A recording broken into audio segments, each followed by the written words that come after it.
Hi, I'm Marin Still, and today I did absolutely nothing for 3 hours straight. Not meditating, not being present, just sitting there, staring at the wall, occasionally checking my phone, occasionally forgetting why I checked my phone, and then feeling vaguely guilty about all of it. And somewhere in hour 2, a question hit me. What did ancient humans do when they had nothing to do? Because here is the thing nobody tells you. The image we have of prehistoric life, running from predators, fighting for survival, hunting mammoths at dawn, collapsing from exhaustion at dusk, that image is almost entirely wrong. The data tells a very different story, and honestly, it is a little embarrassing for all of us. Richard Lee, an anthropologist who spent years living with the Jew/Shonasi San people of the Kalahari in his landmark 1968 study, clocked exactly how long hunter-gatherers actually worked each day. The answer was between 3 and 5 hours, total. That includes finding food, preparing it, and every other task needed to keep a band alive. 3 to 5 hours. You probably spent more time than that in back-to-back meetings this week discussing the Q3 roadmap. So what were they doing with the other 16 to 18 hours of daylight and firelight? That is the question. And the answer is so deeply human that it is going to make you feel both better and worse about yourself simultaneously. Let us start with what the evidence actually shows. James Sussman, an anthropologist at Cambridge University and author of work, A History of How We Spend Our Time, argues that hunter-gatherers were not grinding survivors. They were, by almost any measurable standard, the original leisure class. They had abundant food relative to their population size. They had strong social bonds. They had almost no concept of saving for later, because saving required storage, and storage required staying put, and staying put was not how they operated. Marshall Sahlins called them the original affluent society, not rich in things, rich in time. So, free time, lots of it. What did they actually do? The first thing is almost offensively relatable. They talked. Not about anything important, not strategy sessions or survival planning. Polly Wiesner, an anthropologist at the University of Utah, spent decades recording conversations around Jew/Ohansi campfires. Her 2014 study, published in the Proceedings of the National Academy of Sciences, found that daytime conversations were mostly practical: food, tools, logistics. But nighttime conversations around the fire were something completely different. 80% of nighttime talk was stories. Gossip: who did what to whom, who said something they should not have said, who was acting above their station, who liked who was being lazy, who was being generous. Your ancestors spent their evenings doing exactly what you do when you open your group chat at 11 p.m. They were gossiping. And this was not idle chat. Wiesner argues that this nighttime gossip and storytelling was one of the primary mechanisms by which early humans transmitted social norms, maintained group cohesion, and managed relationships across distances.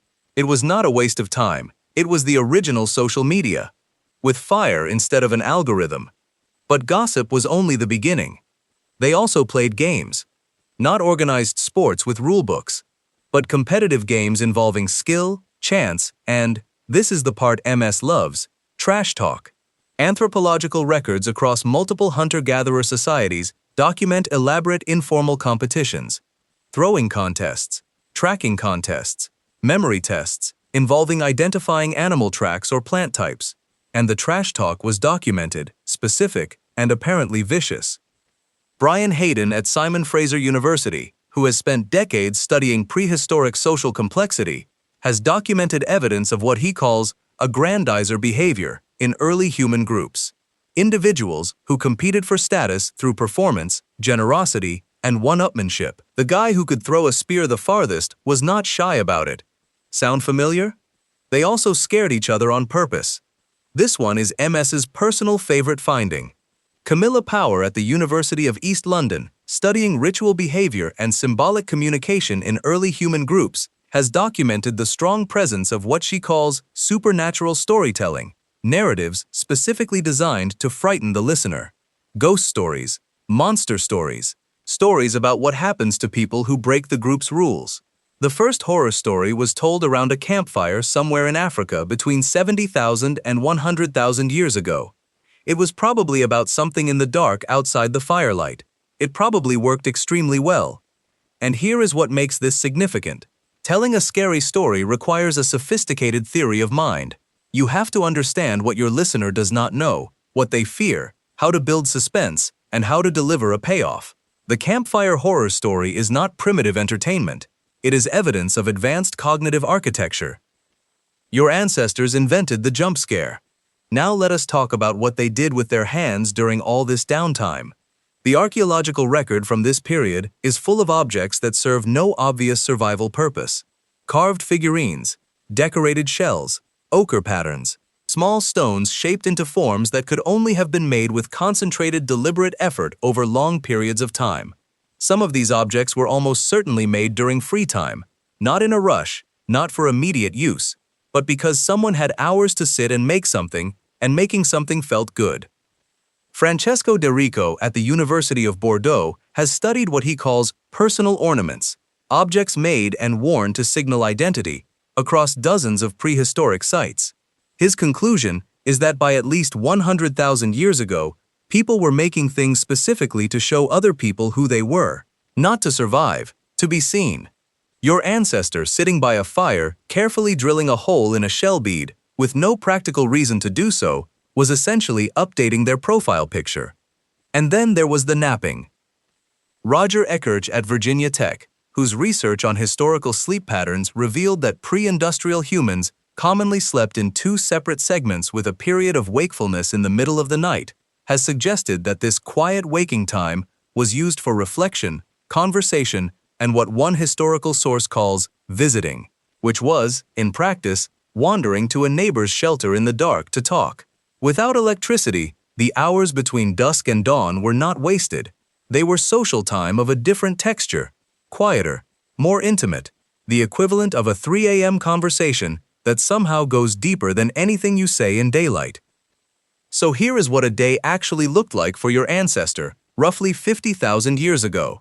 Wake up at dawn, whenever your body decides. No alarm. A few hours of food-related activity. Hunting, gathering, preparing, sharing. Back to camp by mid-morning. Long stretch of talking, joking, playing, making things with your hands. A nap, more talking as the afternoon cools.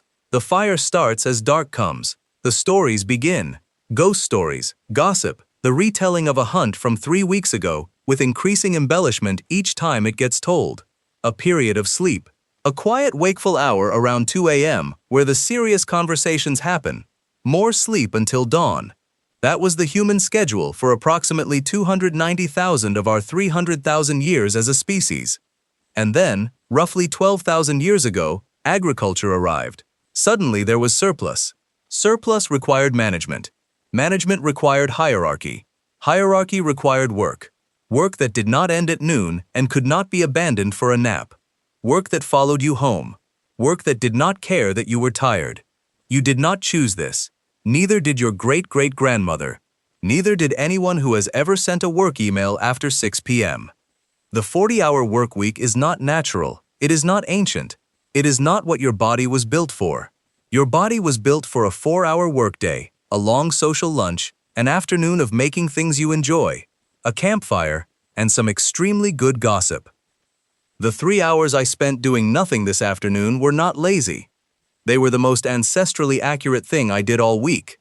Hi, I'm Maren Still, and now you can never unknow this.